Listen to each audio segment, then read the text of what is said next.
Əziz altıncılar, hər birinizi xoş gördük. İş dəftəri, ikinci hissənin iş dəftərinin birinci mövzusunu işləyirik. Sizlə danışan ilmələr dərsimizi də Cəbrayıl Əli kanalından izləyə bilərsiniz. Kanalımıza abunə olun, bəyənin. WhatsApp kanalımıza üzv ola bilərsiniz və 050 775 81 72 nömrəsindən də əlaqə saxlaya bilərsiniz. Deyir ki, şəklə baxın, nə üçün sərkərdənin tutduğu bayrağın üzərində göyərçin təsvir olunub? Göyərçin sülh rəmzidir. Çin sülh rəmzidir. Rəmzi olduğuna görə ola bilər. Ona görə arxada gedən şəxs ox və kamalı kim nişan alıb? Birinci gedəni nişan alıb. Satqındırlar.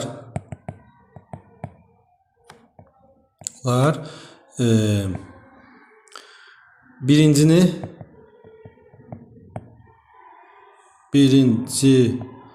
gedəni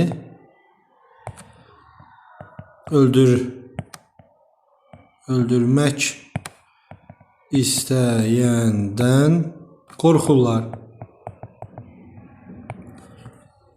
Rəssam əsəri nə üçün xəyanət adlandırıb? Çünki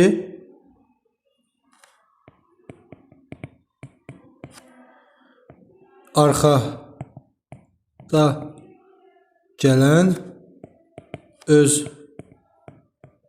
başçısına xəyanət edərək vurmaq istəyir. Növbəti danışan ilmələr. Danışan ilmələr biz mətnini oxumuşuq. Burada bizə arqument və inandırıcı olmayaraq olaraq bizdə əsaslandırmalar istəyir. Bu əsaslandırmada görək nəyi verə bilərik? Deyir ki, danışan ilmələr mətnində xalçanın türklərə məxsus olduğunu, gətirilən hansı arqumentlər inandırıcıdır və inandırıcı deyil. Burada ilmə sayı, inandırıcı olan ilmə sayı. Çünki xalça hal-hazırda mövcuddur. İnandırıcı olmayan arqument var idi orada uşaqlar. Orada arqument var ki, maral və nilufər sayı. Çünki sübut edən fakt yoxdur. Ehtimaldır. Növbəti, informativ, birinci uşaqlar, gəlin mən burada nəyi seçirəm? Məsələn, xarı bülbülü seçirik. Simvolik mənası, məsələn, biz burada xarı bülbülü seçsək, bu simvolik mənası nədir? Bir, Qarabağı. Qarabağa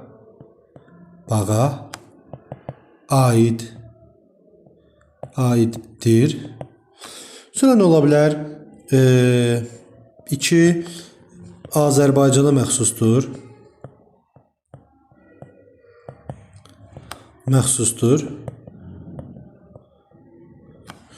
3. Bu daha çox nəyə aiddir? Ümumi şəkildə hansı hadisə ilə var? Bu hadisə ilə bağlıdır. Belə deyək də, bunun haqqında məlumat ala bilərsiniz ki, bu xarı bülbül yalnız Qarabağ bölgəsində bitir və belə bir əfsanə var ki, gül ilə bülbül dostluq edir.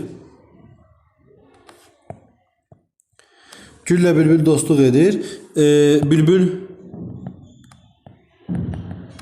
gülü küləkdən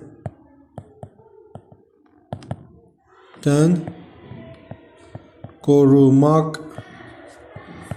üçün necə küləkdən qorumaq üçün onu qucaqlayır.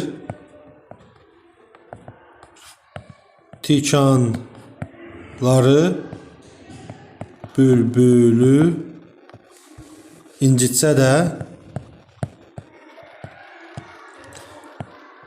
bülbül sona kimi tərk etmir. Bu bizim xalq əfsanəmizdir. Bunu görə bilərik. Dinləmə mətni ilə bağlı olan bir tapşırıqlar var burada. Butan naxışı özməci 9 rəqəmindən götürür deyirlər. Bəli. Məsələn, butanın quruluşu da belə bir şey olmalıdır. Bir dəqiqə. Butanın quruluşu belə bir şey olmalıdır. İçi rəylənir. 9 rəqəmdə bunun əksidir. 9 rəqəminə necə müqəddəs qəbul olunur. 9 rəqəmi müqəddəs qəbul olunur və onu da 9-a bağlayırlar ki, yəni 9 müqəddəs rəqəmdir. Belə deyək və 9 Hindistanda necə deyirlər? Hindistanda əmələ gəlib deyə Hindistan. Və 9-un ilk forması belə olmadığına görə bu yanlışdır. Ailə bağlılıq sözü Azərbaycanda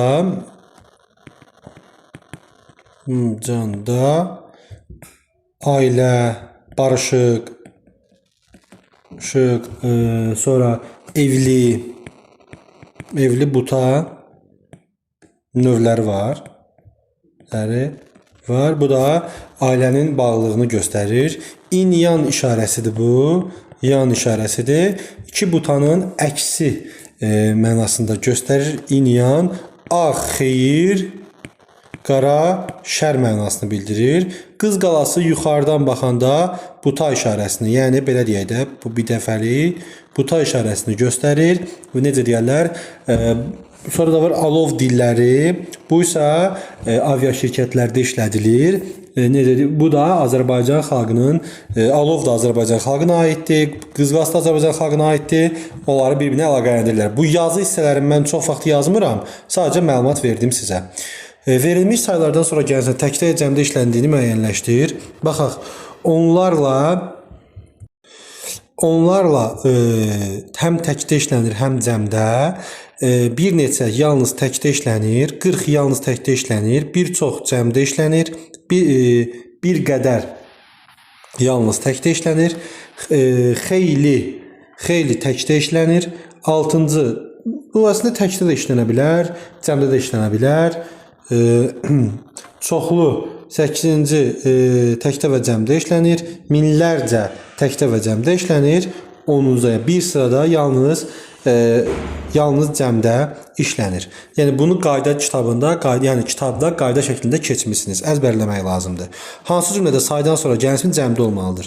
Cəmdə olmalıdır. Hansında bir çox sözündən sonra gələn isimlər həmişə cəmdə olur. Əzbərləmək lazımdır. Bakıda bir sıra yeni keçidlər olmalıdır. Yanlışdır. Şəhərimiz bir çox parklarında doğrudur. Doğrudur. Sonra bir qədər doğrudur. Xeyli adam doğrudur. 5-6 qələm olar. Yanlışdır. 3-4 gündən sonra doğrudur. Doğru işlənib. Əzbərləmək lazımdır ki, bunları bir çoxdan sonra gələn isimlər cəmdə işlənir. Bir qədərdən sonra, məsələn, burada öyrəndik, xeyli təkdə işlənir. Sonra bir sıra cəmdə işlənir öyrəndik. Bir qədər təkdə işlənir. Bu təkdə işlənməlidir. Cəm şəkilçisinə uyğun cümlədə boşluqlara əlavə edib yazın Ç tapşırığında. Deməli, cəm şəkilçisinə uyğun cümlədə boşluqlara. Bu 3 pişik heç yola getmir. Çünki 3 təkdə olduğuna görə bir sıra bir çox bu cəmdə olmalıdır. Bir qədər yağ götürüb təkdə olmalıdır. Müəllim az tapşırıq təkdə olmalıdır. Bir çox şəhərlərimizlər cəmdə olmalıdır. Bir sıra və bir çoxdan sıra gələn isimlər həmişə cəmdə olur. Bununla da birinci dərsimiz bitdi. Növbəti izahlarda görüşərik.